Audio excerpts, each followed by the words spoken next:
Hi everyone, this is Zay from Zay Aquatics. So, ayan na, update pala sa shrimp tanks ko. So, ito na yung mga tanks na tanggal ko na yung mga guppy grass dyan. And gagawin ko na lang yan is i-drain ko tong mga to, 100% water change.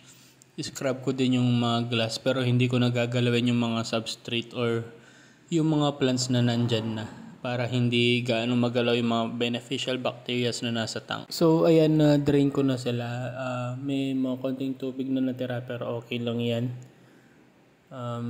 Bali dadagdagan ko lang ulit yan ng tubig hanggang mapuno ulit sila. Yan, para hindi nagagalaw yung mga natirang beneficial bacteria dyan. So ito hindi ko na pinagkailaman dahil may mga shrimp pa dyan. Okay naman siya.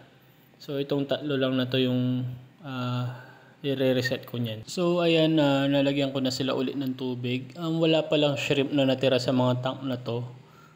Lahat na wala na.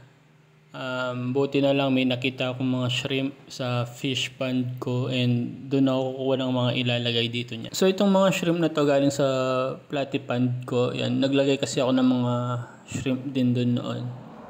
And ayan, dumami sila doon. Tapos may mga fry din dyan ng mga platy. Yung mga platy na yan ilalagay ko sa indoor setup ko kung saan ko ginagrow out yung mga platy fry. Ayan, nalagay ko na yung mga shrimp sa tanks.